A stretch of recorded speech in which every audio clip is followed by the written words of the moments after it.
Hello and welcome. I don't know what time of day it is when you're viewing this, but my name is Gail Sigurdson. I'm the Lifelong Recreation Coordinator for Lawrence Parks and Recreation, and I'm here to talk about the trips that we have planned for the autumn of 2024.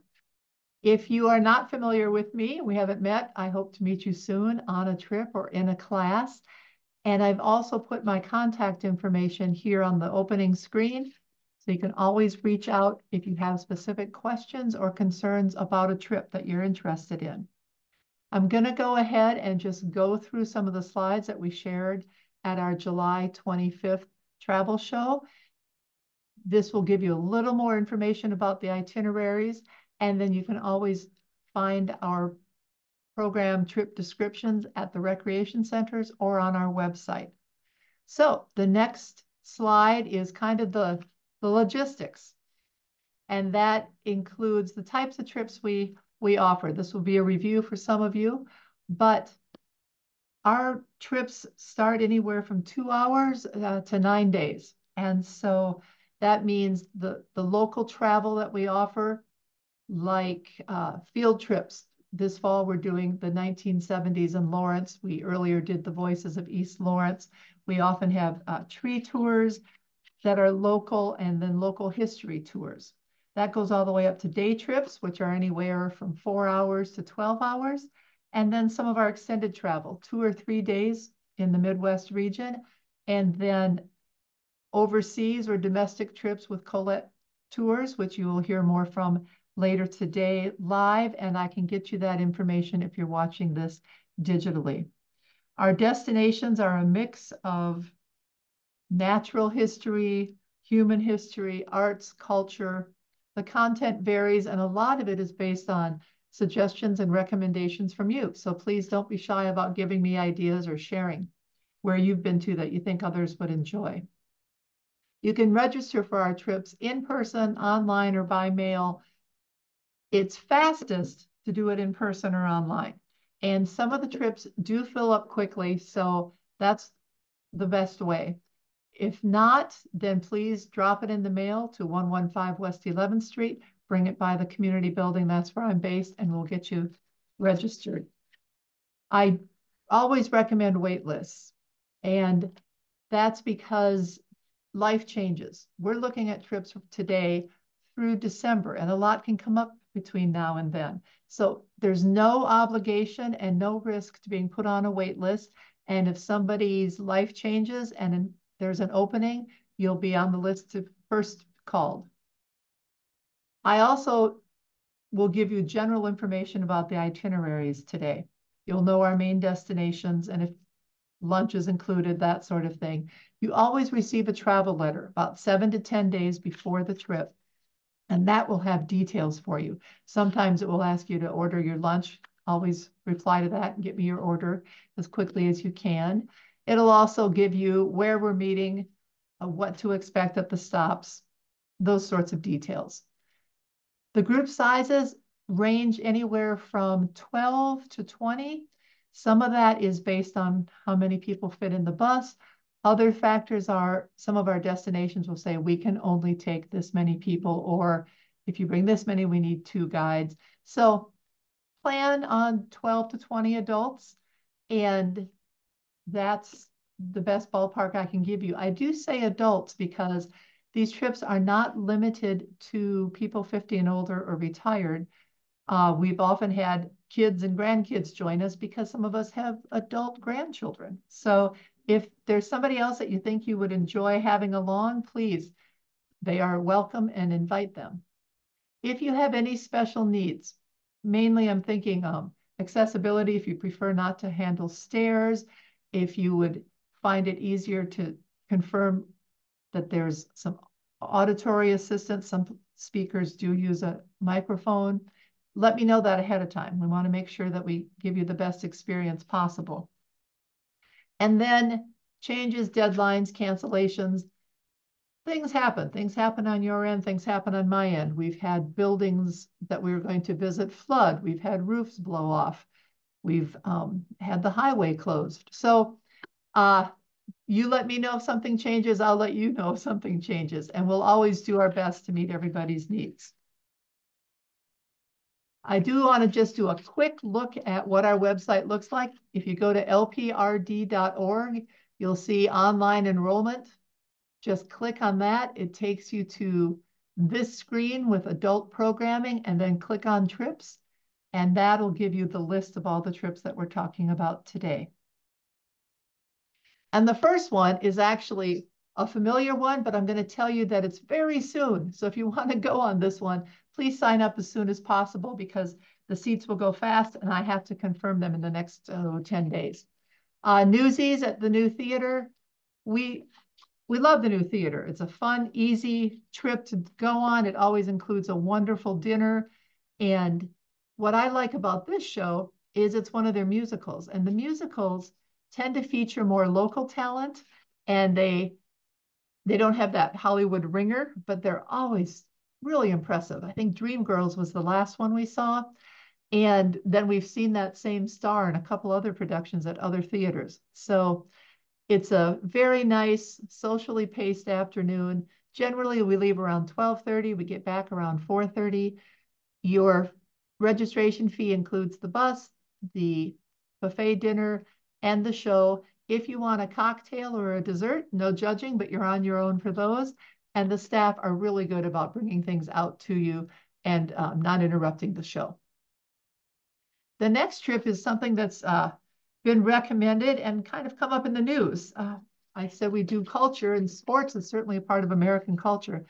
And the Kauffman Stadium has been in the news lately. So this will be a morning tour. We're going to go early. We'll get back before lunch, probably by 1 o'clock.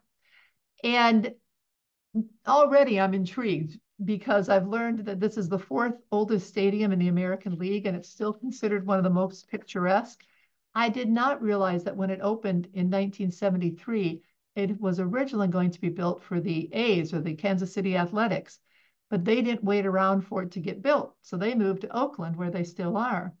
And then we had this stadium started, and apparently a Missouri senator whispered something about antitrust rules to the Major League Baseball Association, and we got the stadium and we got the Royals. So that's just one little piece of history. Obviously, there'll be some questions about the current decision. Are they coming to Kansas? Are they staying in Missouri?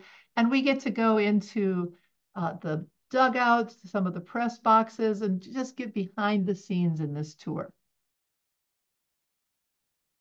Our next tour is the agritourism tour for this season.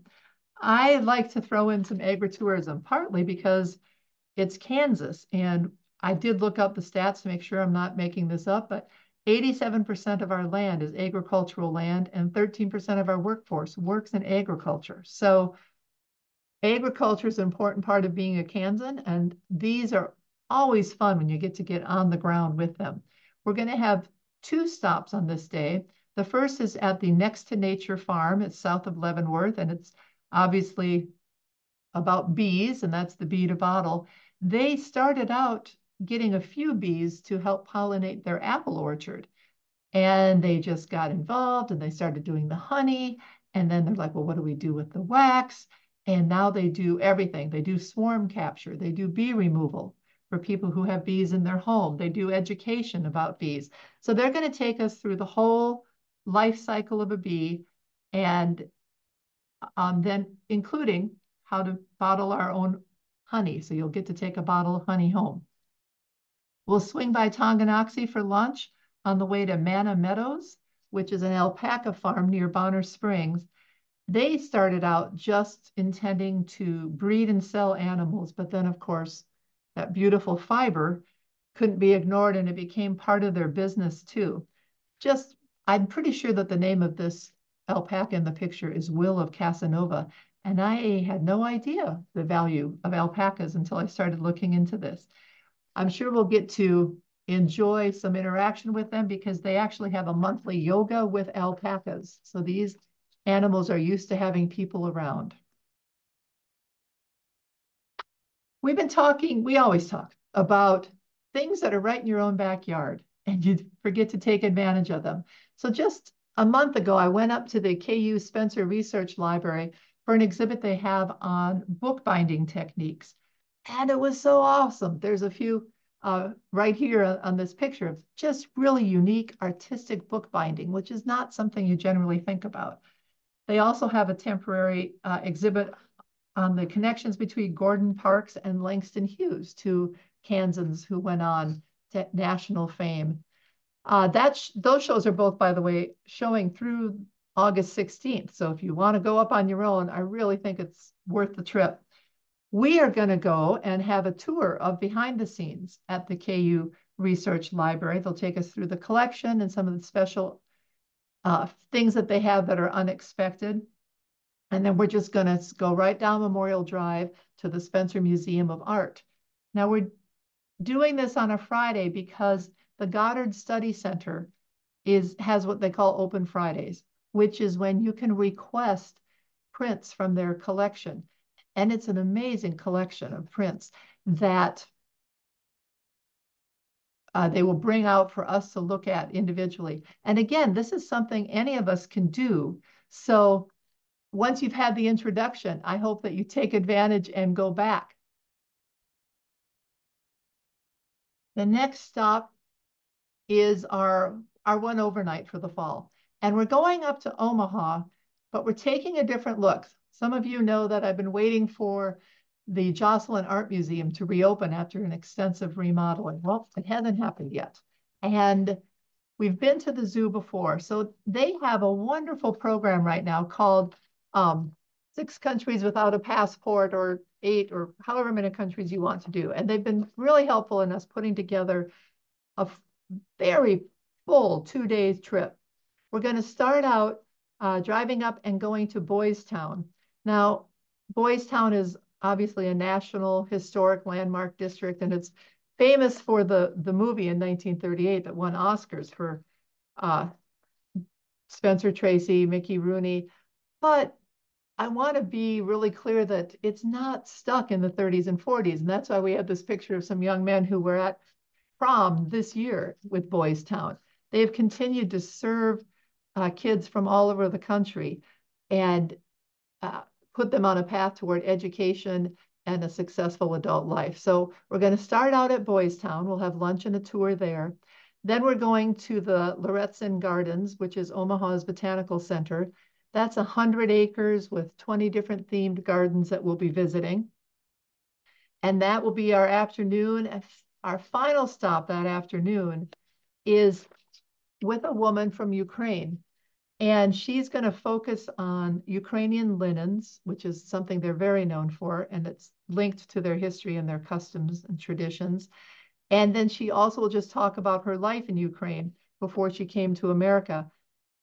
And that includes her experiences as a slave laborer for the German army during World War II. So this is a woman with just a breadth of experience. And we're hearing about Ukraine historically, currently. I think it'll be very interesting to speak and meet someone who's lived much of this.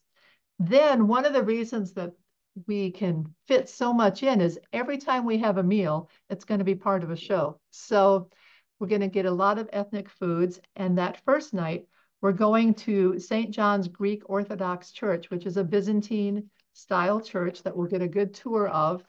And then following that, we're going to have a traditional Greek dinner and Greek dancing. So they'll give us a dance demonstration, teach us the Greek wedding dance, and invite us to join them. So I think that'll be really fun. The next morning, of course, you can have breakfast at the hotel, but you might want to save a little room because we're going to start at a Lithuanian bakery. And they're famous for their breads. And then they have a signature dessert. And all they'll tell me is it's a signature dessert that takes 3 days to prepare. So we'll have a brief and sweet start to our day at the Lithuanian bakery. And then we're going to do a driving tour with a Stepan guide because there is just so much that's going on around there. We'll go through the old market. Lewis and Clark there's a landing there with a national historic site. We'll go through the Gold Coast district. Then maybe swing by the Playhouse, which is where Henry Fonda started his acting career. And there's also a mural. It's one of the largest murals in the country called the Fertile Ground Mural. So those are a few highlights that we'll look at. One that is really interesting, and you can look this up on the internet before we go, is Pioneer Courage Park. And they've taken 100 larger than life bronze statues and put them through their downtown area. So they're literally like buffalo running through the wall of an office building and geese and stampeding and flying through the offices up above. It's really an interesting way to present a sculpture collection. That afternoon, we're going to go to the Polish Home for lunch. We'll have an authentic Polish meal prepared by the Polish Heritage Society of Nebraska. And then they're going to have some music, probably with the accordion would be my guess, and a little bit of polka. So if you want to dance again, you'll have an opportunity to dance again. And our final stop will be looking at a bit of Scotland with the Jocelyn Castle. This was a 30-room mansion designed to look like a Scottish castle. And of course, these Jocelyn's are the same people who endowed the Jocelyn Art Museum, immigrants who share just their extraordinary wealth with the community. And then we'll drive home and get back later that evening. So very full 2 days, and try to sign up early. It makes it easier for us and easier for our hosts. So that is 6 countries without a passport to Omaha, Nebraska. This trip, Santa Fe Trail to Council Grove, we have been waiting and talking about going to Council Grove and just wanted all the pieces to fall into place, and they finally have. And the first piece is going to be the Santa Fe Trail. We are going to drive pretty close to that Santa Fe Trail, taking Highway 56 toward Council Grove.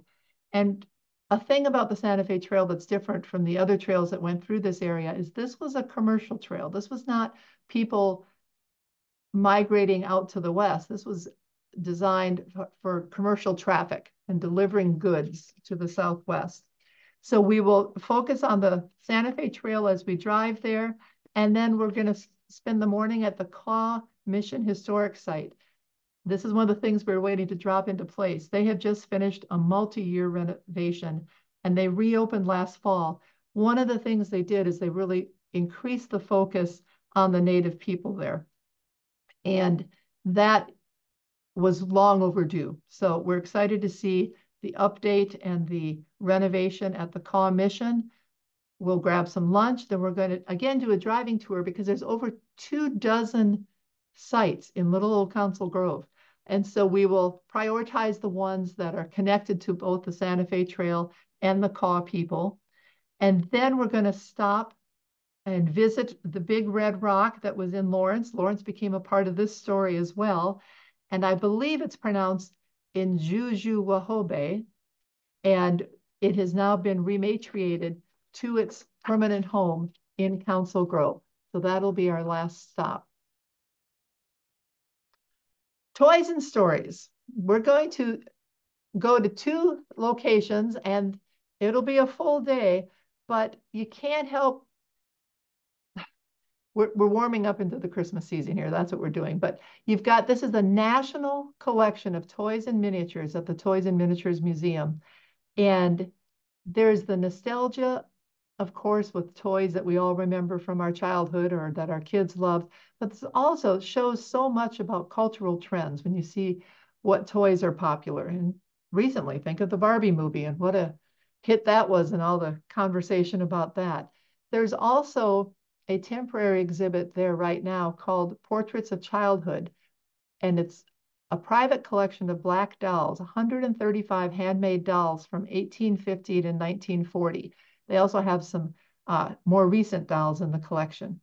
We'll swing by Jack Stack on the plaza for lunch. And then we're going to the newest museum in Kansas City. I haven't been there yet, but I know a few people who have, and they can't say enough. It's called the Rabbit Hole. And it's a century of children's literature. There's going to be 3 floors eventually. 2 are completed right now. And it's just these immersive, multi-sensory exhibits. They also have a bookstore, a makerspace, a gallery of original book art. But this scene here from Goodnight Moon, which most of us know, is actually going to be full size and you can enter the room from Goodnight Moon. So I'm looking forward to that. And it kind of kicks off when I say the holiday season. I'm thinking I can knock out a few Christmas gifts here or at the next stop, which is Corinthian Hall and a Hallmark Christmas. We have been trying to get to the Kansas City Museum for a couple of years, and things always happen, like their air conditioning went out, and then there was a plumbing failure. But we are finally going to get there. And this museum really prides itself on telling the whole story. They start with the Native Americans, the settlers, the immigrants, and their archives just hold so much local news and history. It's also an architectural wonder. This is a Beaux Art style home, and we are going to be there when it's been decorated for the holidays. So we'll get to enjoy the Christmas decorations as well as the history at the Kansas City Museum in Corinthian Hall. Then we're going to go over to Crown Center where you can grab lunch on your own. And let's face it, Hallmark is certainly a part of Kansas City history, and it certainly has put a stamp on every American holiday for over 100 years. So we're going to, after some time on your own to shop and grab lunch, we're going to tour the Hallmark Visitor Center, which includes a Christmas tree collection that apparently the staff used to every year design a special tree for J.C. Hall. So we'll see what that's about. So those are the full day trips that we have planned. And of course, we have a few local trips planned as well, staying in town. The first is going to be part of the Civil War on the Border events in a partnership with Watkins Museum. And that's looking at the Lawrence Massacre, about Quantrell, but instead of focusing on what happened in Lawrence, looking at his approach and departure, which are a big part of the story. So we will be looking at how he came into town, looking at the original route as closely as possible, a few locations in town, and then how he escaped. That's going to be in the morning from 9 to 12 on Saturday, August 24th. We'll probably look at a few trees too, because John Standing is our tour guide for that. Our next day tour or local thing is going to be with Jen Klein, local historian. And we're looking at the Lawrence suffragists, again, partly inspired by the fact that they are adding the newest mural at the State House is about the suffragist movement in Kansas. So there are so many women to talk about. We're going to do this over 2 nights. And we'll meet out at Oak Hill Cemetery where many of these women are buried, and Jen will share their stories, and she's done a whole lot of research on this, and she just makes these women come to life. So I hope you can join us. If you can only do 1 night, join us 1 night. You'll be welcome either way. And then Dr. Dinsdale is going to join us for a more recent time in our Lawrence history, and that is the 1970s when we were Baghdad on the Kaw. It'll just be a walk through downtown Lawrence where Bob will focus on the social movements of the 60s and 70s and how they culminated here in Lawrence. As a big fan of the book, Cows Are Freaky When They Look at You, I remember reading about this era, trying to guess if I knew some of these people as I read the stories. And I think it'll be a really interesting look at more recent history that was equally pivotal to our community identity. We do have 2 Colette tours next year, and as the pattern we're falling into is there will be an international trip, and that is to Spain in April. And then we're doing the Canyon Country in Arizona and Utah next fall. Both of these trips are going to be with Colette. I can't say enough about how much I enjoy working with them. They just deliver a well-organized, thought-out agenda, and their itinerary allows time for group and individual, and their guides are always really supportive of your individual interests as well. There's a lot of information about these. I'd be happy to send you a link. And it's best to register online as well. So you can find detailed itineraries for these just by giving me a call or sending me an email. Thank you very much for your time today, and I hope to see you soon.